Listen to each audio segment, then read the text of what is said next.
started helping artists, now deeply rooted in community impact and sustainability. Your business got started, your focus now, and like your big term vision for the company moving forward.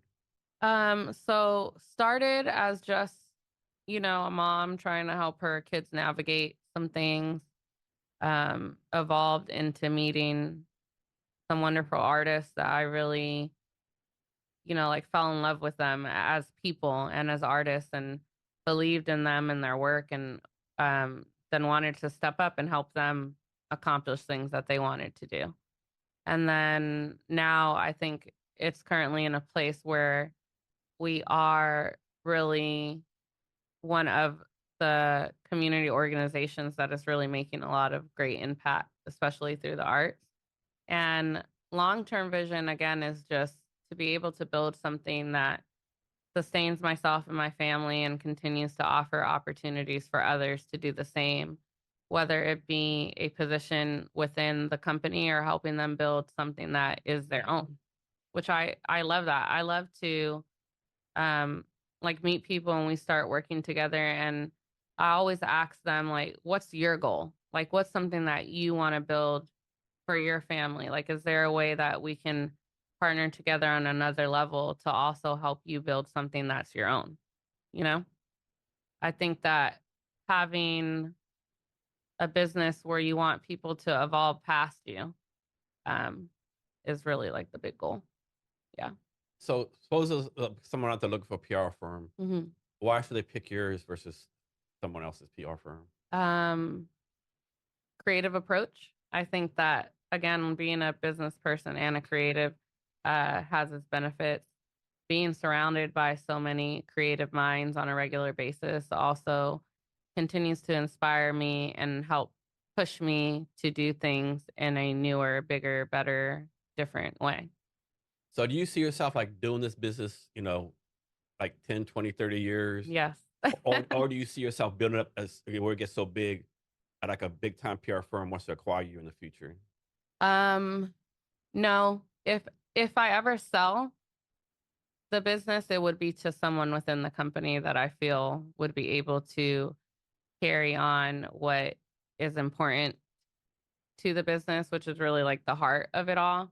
And I think that when you sell to like bigger corporations, there's always the risk of risking the soul of the business. And I never want that to happen. I always want it to be community focused and I want it to always be impact over income and always community over competition. So you talked about this some earlier. hmm Going back to it, so a lot of think people don't think get this right. Like, so when you hire someone, like you hire Tom Brown, you actually hiring the whole family, right? Yeah. So you gotta you need to try to get business. You got to get business and make sure Tom Brown can pay the mortgage or pay his rent, or Yeah. take care of his kids, right? Yeah. I don't think a lot of people get that right. Can you talk about how that impacts your decision making?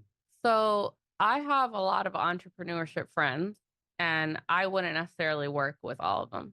I think that for me, first and foremost, is someone's morals and values.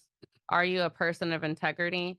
And what integrity means to me, it could be something as minute of like, well, if I lie and say this, we can get all this stuff for free. Like, no, we're not going to do that because that's not right. Because now you're impacting their business and their family's income. So I think that seeing if someone is someone of integrity, if they're not willing to take the shortcut just because it's easier, like you're willing to do the right thing, even if it's harder, that's definitely like a big thing. Someone that takes initiative because it is not helpful for me to help you help me. Like it's just more a waste of my time. And also, like you said, a lot of the people that I work with have their own businesses. So paying attention to how they prioritize and value their own business will then translate to how they value and take care of my business. And that's by like doing the work and also how they're represented like in public. Like what are the type of people that you hang around? Like what are the type of things that you do? How do people see you? Like all of these things are going to impact me and my business and everybody else that we're working with and people who are dependent on us. Is it safe to presume that you speak Spanish? Yes, but not as much as I did when I was younger. Okay. When I was around 6 or 7, we were put in ESL. And that's when we moved to Maryland because in California, a lot of our teachers spoke Spanish. So it wasn't necessarily like you have to know how to speak English. Okay. And yeah, so I need to practice on it more to be more fluent than I am. But if you like drop me in Mexico, I'll be fine. So, do you do any like outreach or any like business, like specific or like Spanish speaking only businesses? No, but I'd really like to start doing that. And that's why our event this month on the 25th is I'm so excited about that to be able to branch out into that community.